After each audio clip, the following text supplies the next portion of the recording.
So bakunzi ba televiziyo nk'uko bisanzwe iki ni ikiganiro The Show. Ubushize twari kumwe n'umutwazi wa moto, mwaramubonye uburyo yatwaraga moto ayivimvira neza cyane. Uyu munsi twagarutse noneho agiye kutwereka bimwe mu byo ashoboye gukora mu modoka.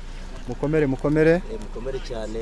Ubundi amazina yanyu abantu bamenyeraho cyangwa se bashaka kwiga ikinyabiziga na yahe? Ubundi company ni Akagera Driving Show, harimo Abubakar Ntirenganya Sadu.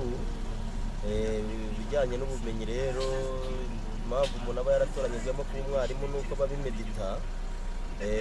Kuri moto ngira ngo utaha mwarabibonye nyitwara nanaryamye. Imodoka rero yo urabona imodoka buriya bifite uburyo bwinshi ushobora kuyitwaramo. Urabona nk'ubu ngubu ufashe vora ukatsa ukagenda, birashoboka ko n'imodoka nayo ubwayo ushobora kuyivamo ikijyana. Urabona ndahagurutse ndagiye. Urabona n'imodoka nayo ifite uburyo bwinshi bwo kuba wayitwara. Ushobora guhaguruka ukagenda ukigira imbere ugasubira inyuma ukongera ukigira imbere. Imodoka birashoboka ko wagenda udafashe byinshi.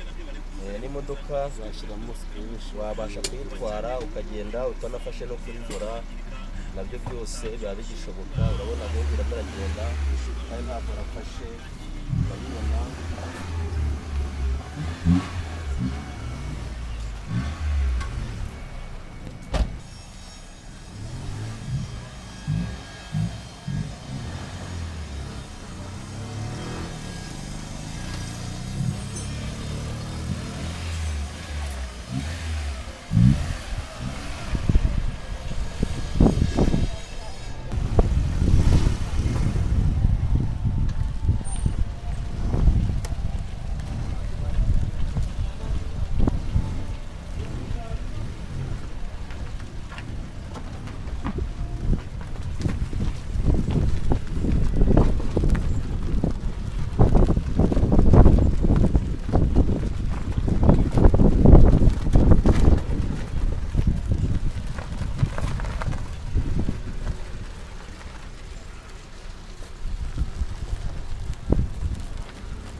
So umutwazi wacu rwose muramubonye uburyo atwara imodoka atayirimo.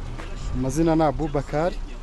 Ibi bintu sinzi ko bishobora kuba byakora buri muntu wese muri iki gihugu, bikora bake cyane. Ese mu by'ukuri ni irihe banga ukoresha ku buryo utwara imodoka utayirimo? Urabona buriya bintu byose aba ari impano. Mu by'ukuri imodoka nayimenye kera cyane nkiri muto, mpora nshakisha ivumbura no gushakisha n'ubundi bumenyi buri hejuru y'abandi bashoferi bose baba b'abatwazi ikinyabiziga. So twabashishikariza kuza kwiga imodoka mu Kagera Driving School. Mwarimu mwiza cyane Abubakar. Turabashimiye abari bakurikiye ikiganiro cyacu. Murakoze.